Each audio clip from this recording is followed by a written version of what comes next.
For your listening enjoyment, John Lund as Johnny Dollar. Roger Stern, Dollar. Oh, hello, Mr. Stern. Got a job for you. Fine. Our company insures a Mr. Barney Rico. Oh, I know that name. Used to be pretty big in the rackets, wasn't he? Yeah, for the past 7 years, he's been Mr. A number 1 citizen. Our company insured his life for $100,000. He was killed yesterday. How? He was murdered. See Lieutenant Briggs at the 7th Precinct. He'll give you the details. Right. Briggs is an old friend. When can you leave? As soon as I pack a bag.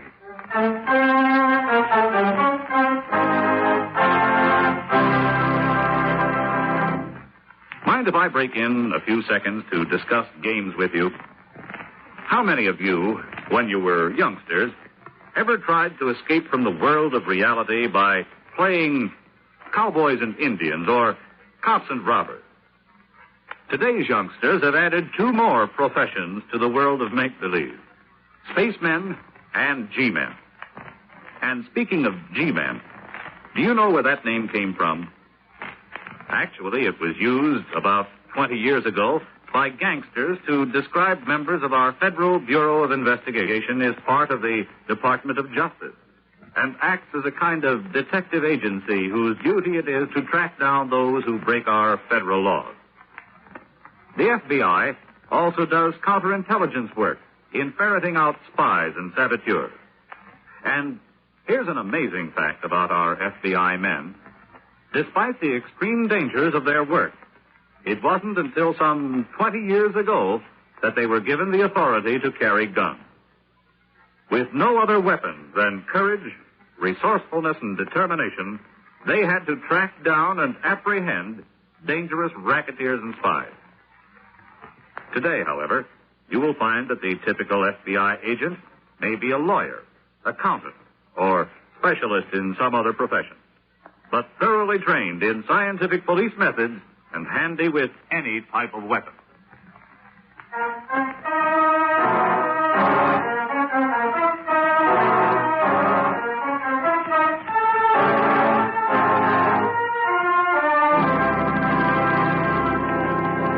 Expense account submitted by Special Investigator Johnny Dollar to Home Office, Intercontinental Bonding and Indemnity, Hartford, Connecticut.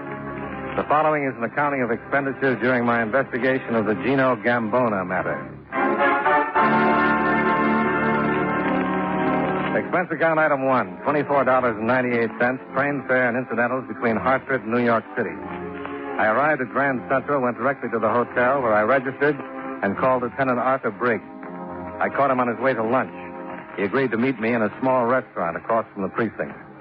Well, good to see you again, Johnny. Well, good to see you, Art. It's been a long time. Investigating the Rico killing, huh? Yeah. Why don't we order, and then you can tell me about it. Well, I know what I want. This is corned beef day. Good corned beef, real lean. Oh, that sounds fine. Nancy? I'll be right there, Art. How much is Rico insured for? $100,000. The brother's the beneficiary. Uh-huh. Any idea who killed him? No, not yet. It's always tough when a guy's been in the racket, even if he's gone straight for a while. He used to be with the Gambona outfit, wasn't he? Yeah, you know how that Hi, Art. Well, hello, beautiful. Corned beef? Yeah, 2. Coffee? Yeah, Johnny? Yeah, coffee. 2 beef, 2 coffee, salad or soup. Just the corned beef for me. Yeah, I don't want the sound of the soup. But, sir, you putting on weight? You kidding? No, you're getting a little... I'm on a diet. You kidding? Well, just ask. I don't mind. Gee, that's going to make all the difference in the world. I still love All a big fat me? Gee. He's cute. Yeah, sure is. Well, getting back to Rico, I was saying, I'm sure you know it, anytime a guy like Rico gets killed, it's tough to come up with the answer. Could be any one of a dozen guys he was in the rackets with. You remember him at all? Yeah, he was the one who testified against Gambona. That's right. His testimony sent Gambona back to Sicily.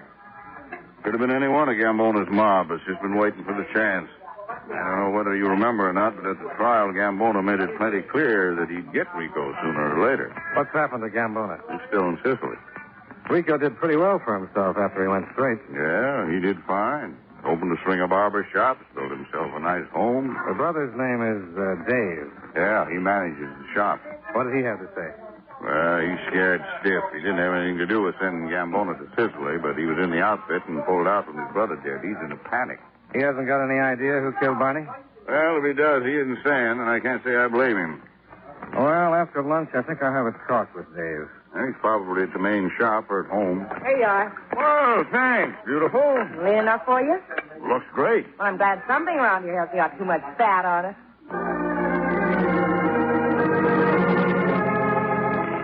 Expense account item 2, $3.55, lunch for Lieutenant Briggs and myself, after which Briggs gave me Dave Rico's home and business address, and I left. Expense account item 3, $1.45, cab fare to Dave Rico's home, where I talked with his wife. She informed me that her husband hadn't returned from work yet and suggested I go to the main barber shop of the Rico chain. Expense account item 4, $1.65, more cab fare from the Rico house to the barber shop on East 118th Street.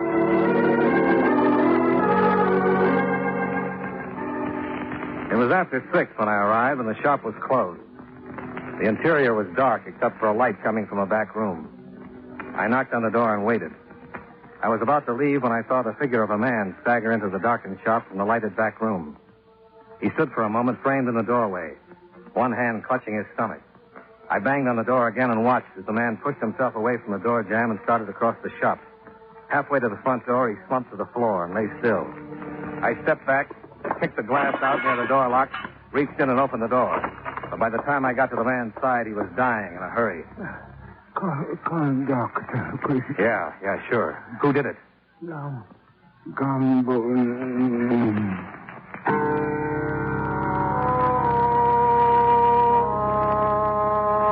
He died looking up at the ceiling and holding his stomach where a knife had cut him almost in two. It was Dave Rico, and he named Gambona as his killer. I called Lieutenant Briggs. Gambona? That's what he said. I asked him who did it, and he said Gambona. Well, that's crazy. Why? Gino Gambona's in Sicily. You sure? Well, sure, I'm sure. Authorities over there keep a close check. Maybe he meant Gambona's mob. A lot of them still around. Or wouldn't he know them? Yeah, he'd know them. But he said Gambona. Well, I'll get a cable off to the authorities in Sicily. In the meantime, what if Gambona is in town? If he is, he's going to have a hard time getting back out. But a lot of people would hide him. I'll start checking right away. See you, Johnny.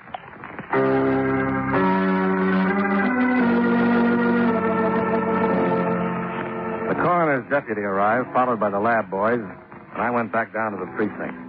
Briggs made his report to the chief, and a cable was sent to the proper authorities in Sicily.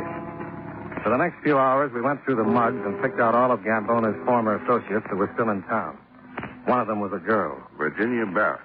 Used to be a steady thing with Gambona, wasn't she? Yeah. She's been a good girl, though. Got a job and stayed out of trouble. Well, worth checking. She sings. Not very good, but the joint she sings in doesn't expect anything great. Where is it? It's over on 34th Street. I've been in it a couple of times. What's the name of the place? Something Den. Pirates. Yeah. You going to be busy for a while? Yeah. You want to say hello to Ginny? Yeah, I thought I might. Well, let me know how you make out. Sure. If I run into Gambona, I'll give him your regard. Yes, do that.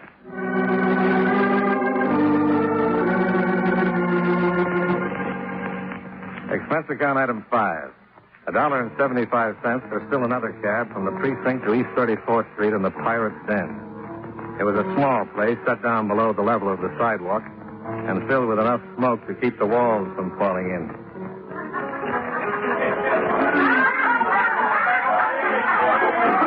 I found a table near the back of the room and gave my order to a swollen-eyed waiter that looked like he'd been mixing salad on his apron. When I told him I'd like to talk to Virginia Barrett, he gave me a long look and then wandered off through the smoke. About 5 minutes later, Virginia Barrett appeared. You wanted to see me? Yeah. Won't you sit down? Ask you to tell me what you wanted to see me about. It's a personal matter. I'll preface it with a drink. You a cop? No. I'm thirsty, but I'm even more inquisitive. Heard from Gino Gambona lately? Who are you? Johnny Dollar? Should I know you? No. What'll you have to drink? Right. Now, what's all this about Gino Gambona? Have you seen him lately? You kidding? I'll say it another way. Have you seen him lately? Look, Gino got sent to Sicily a long time ago. I haven't been out of New York since the day I was born. Okay. But have you seen him lately? Look, mister, I just told you. I haven't seen Gino since the day he waved goodbye from Pier 47. I don't don't think I want to talk to you anymore. You read about Barney Rico getting killed the other day? Dave Rico was killed this evening. That's too bad. Before Dave died, he named Gambona. You knew the Rico boys, didn't you? A long time ago. Now you'll have to excuse me. I go on in a minute. I'll wait. Okay, but don't hold your breath. She walked away looking worried and disappeared through a door on the opposite side of the room. I took a beat, then got up and crossed the room to the door and entered. On the other side, I found a small, dimly lit hall, and a rather large, muscle-bound man walked toward me. You looking for something? Yeah. I think you got the wrong view. I'm looking for Miss Barrett. Look in the other room. I have. Try again. Where'd Virginia Barrett go? She's probably in her dressing room, but that doesn't make any difference to you. Oh, you're wrong. Now turn around and walk back in that room while you got the strength left. Get out of my way. It's like that, huh? Exactly. Okay.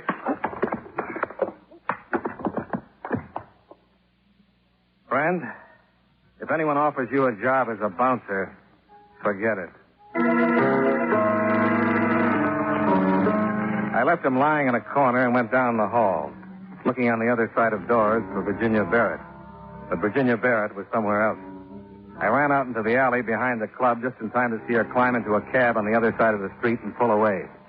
Expense account item 6, $1.25 for another cab. We followed Virginia to a large apartment house on the west side of town. We parked a half block away. I watched her go in, then I followed. I went up the front steps of the building and looked at the mailboxes. Virginia Barrett's apartment was 203, but the front door had a night latch on it. I picked a name on a box, a Miss Adelaide Jones, and buzzed it. Yes? Miss Jones? Yes, who is it? Flowers. Flowers? From the Ashley florist. Flowers? The gentleman wanted them delivered immediately. Oh, really? Oh, wait a minute. Well, I was in.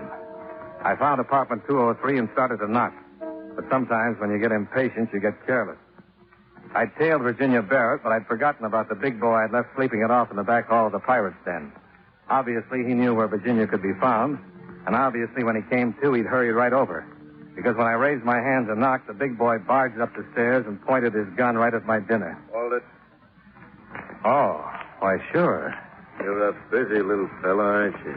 I have to be, or I lose the game. Yeah? It's a treasure hunt. I have to bring back a pound of 3-day-old rhubarb, the lapels off 3 opera capes, and a dozen assorted heads. I'd like to contribute. Well, every little bit helps. I can guarantee some broken bones. Now, about Gino Gambona. You never can tell. Go ahead and knock. Who is it?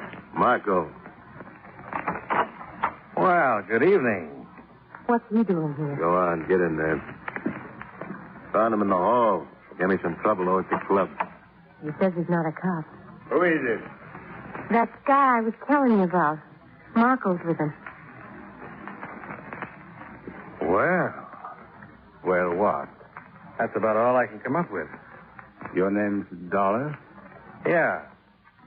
You know me? Yeah. Your name is Gino Gambona.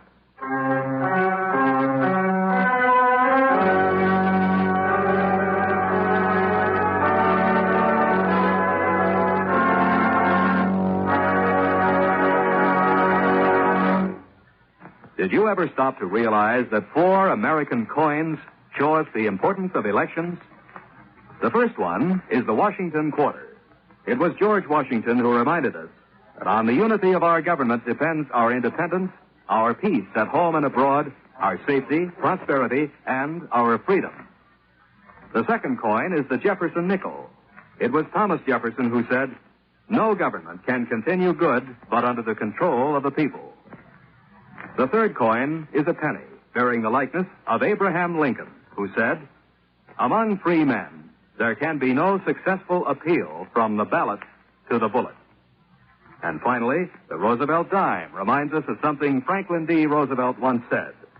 Every man and every woman in this nation, regardless of party, who have the right to register and to vote, and the opportunity to register and to vote, have also the sacred obligation to register and to vote. These 4 Americans, by recognizing the importance of elections, added another page to your political history.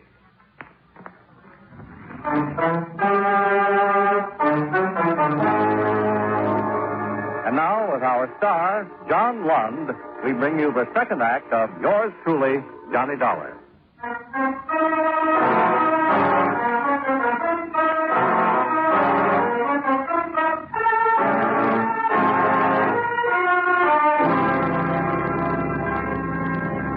Gino Gambona stood in the middle of the room looking at me with a nasty smile, as though he'd just come up with a particularly funny way to kill me. Gino Gambona, one-time lord of the underworld. By all rights, he should have been in Sicily, where the United States government had sent him for the rest of his life. But there he was. And there I was, wishing he wasn't.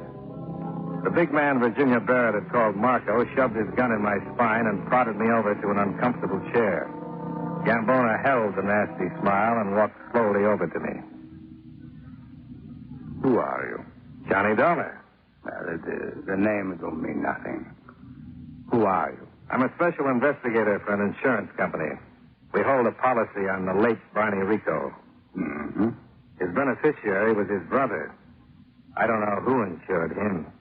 Well, looks like your company don't have to pay off to nobody. Looks that way, doesn't it? Tell me, Johnny Dollar, how much insurance you got? Just a small policy. I'm expendable. I'm glad. Dave Rico named you before he died. Oh, really? Well, were you the guy pounding on the front door of his shop? What did you kill Dave for? I thought you just wanted Barney. Well, Dave's last name was Rico. But now, about you, Dollar. What am I going to do about you? Well, I could make a few suggestions, but I don't think you'd go for them. No. I don't think so. Whatever it is, boss, let me, You got pushed around a little, eh, Marco? I'll make up for it. You know, Dollar, it ain't like the old days. Marco was one of my boys in the old days. On his toes then. You couldn't have pushed him around then. Did you come all the way back here just to kill Barney Rico? No. Of course not. I had something to get. And I couldn't trust nobody to get it for me. Not even my little baby here. You met Virginia, Dollar? Briefly. I hear she's a singer now. You hear her sing? Let's stop playing around, Gino. Mr. Gambona. Nobody calls me Gino. Unless I like him. The police know you're in the States. Mm-hmm. They sent a cable to Sicily. But they ain't going to find out nothing that way. I got it all fixed. By the time they really go looking for me, I'll be back like I never left. And who's going to say they saw me here? Barney Rico? Dave Rico? You? Gino, let's get this over with. Yeah. Okay, Marco. Cool this bum off. Take him for a drive down by the river. Sure. What about the stuff? Well, me and Jeannie will pick it up and meet you. Now get going. Get up. Well, it was a nice meeting you, Dollar. Charmed, I'm sure. Come on. Move.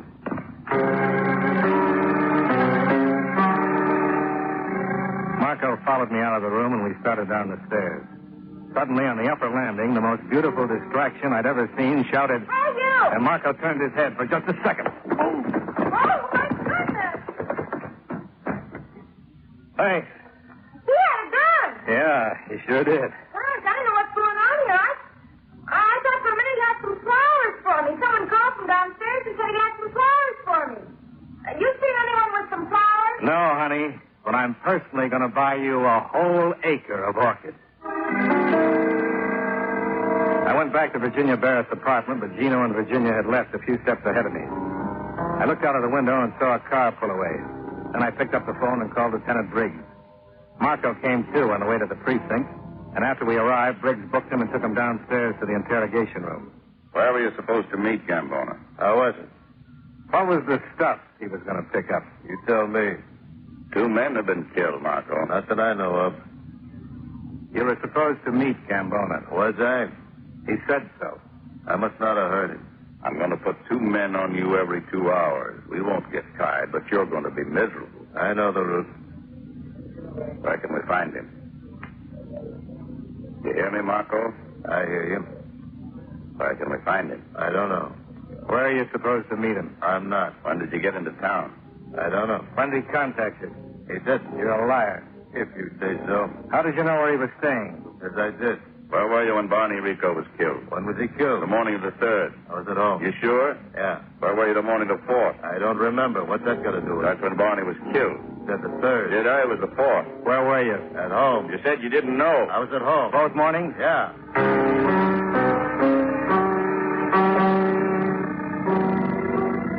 Cigarette? Yeah, thanks. Marco? Yeah. Know anyone who can prove you were home the morning of the 4th? No. Where were you this evening? When this evening? All evening. From about 5 o'clock on. At the cafe. What do you do there? Look, what is all this? I don't know anything about the Rico killing. Somebody does. If we don't get Gambona, I'm going to have someone for these killings. No, was it me? Then give us an alibi. I told you. Did anyone see you? No, I told you it was at my place. You said you were at the club. That was this evening. What about the morning of the 3rd? You said the 4th. I said the 3rd. At home. And the 4th. Yeah. At first you said you didn't know. Now, wait a minute. Lay off. What do you want to know? Where we can pick up Gambona. Give me a cigarette.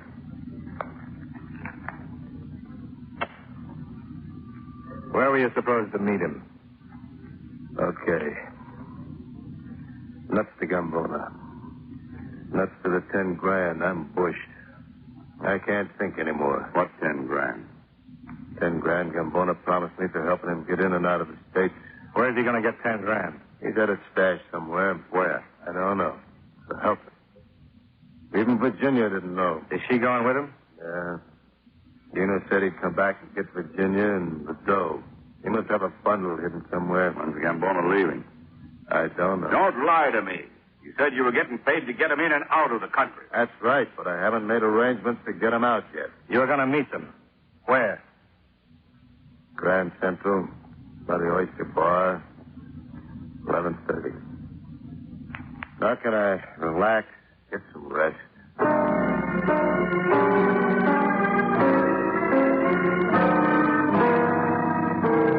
We got to the Oyster Bar in 10 minutes, and Briggs had stakeouts placed around the entire area. At 11:30, Virginia Barrett and Gino Gambona sailed to show. We waited for another hour.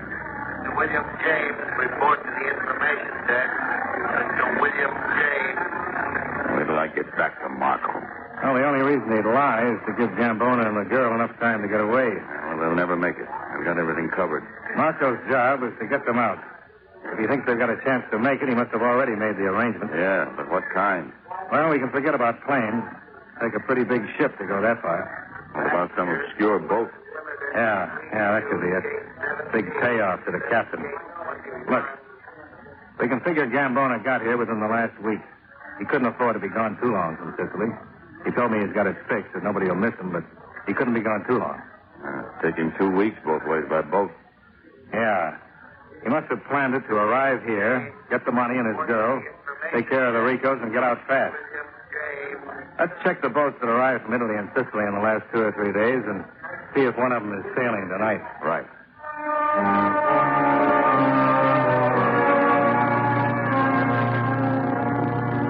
We checked the arrivals for the past week and then compared them with current departures. We found one looked like it could be it. An independent steamer, the Atlantic Star, had arrived from Sicily the morning of the 3rd, the day before Barney Rico had met his death, and was due to sail from Pier 16 at 1 o'clock in the morning, bound for the Mediterranean.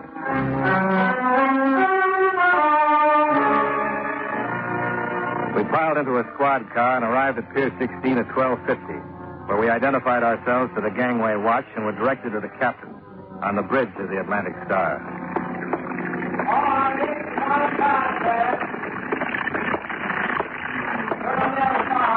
Hey, what are you two guys Captain. doing? Yeah, what do you want? Police, you're under arrest. For what? Where are Gino Gambona and Virginia Barrett? Who? You're both boat's surrounded. You might as well tell us. Stateroom B. But right now he's probably in the galley. What's he doing there? That's the way he signed on. Cook. Does pretty good at it, too.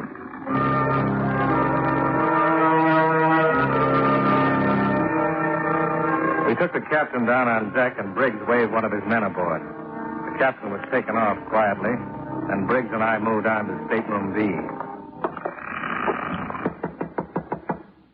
Who is it? Marco! Well, you sure could... Oh! Let go of me! Take your hands off me! Now, calm down, Jenny. One yell out of you, and I'll fix it so you don't get to sing with the prison band. Virginia Barrett went off just as quietly as the captain, and the boat was cleared except for anyone who still might be in the galley. Briggs waited outside the galley door, and I went in, with my hand on the .38 in my pocket. I spotted Gambona behind a long table stacked with pots and pans. He looked up as I moved in on him. Hey, what time is this sub supposed to pull out? It's after... Hello, Gino. Why, you... Sometimes I'm so smart it gets hysterical. There I was, face to face with Gino Gambona, ready to take him single-handed, right where I wanted him. And the next minute I was buried under a pile of pots and pans. Gino drew his gun, made a dash for the passageway.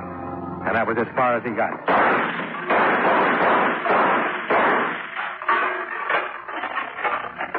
Johnny? What? Here, give me your hand. What happened? Somebody goofed.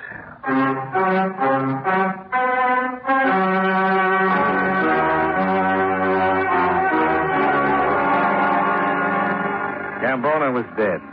Virginia Barrett and Marco, full name Marco Dandoy, got 5 to 10 years for their parts in the crime. The captain of the Atlantic Star got 2 years, and Lieutenant Briggs got a promotion.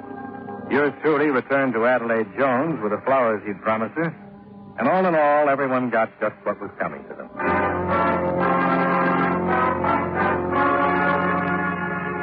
Expense account item 7, $52.88 hotel bill. Item 8, $24.56, train fare and incidentals back to Hartford.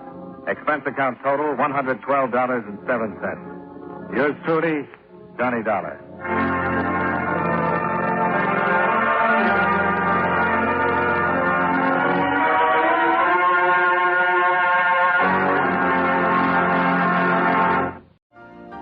You've been listening to the OTR Gold Network.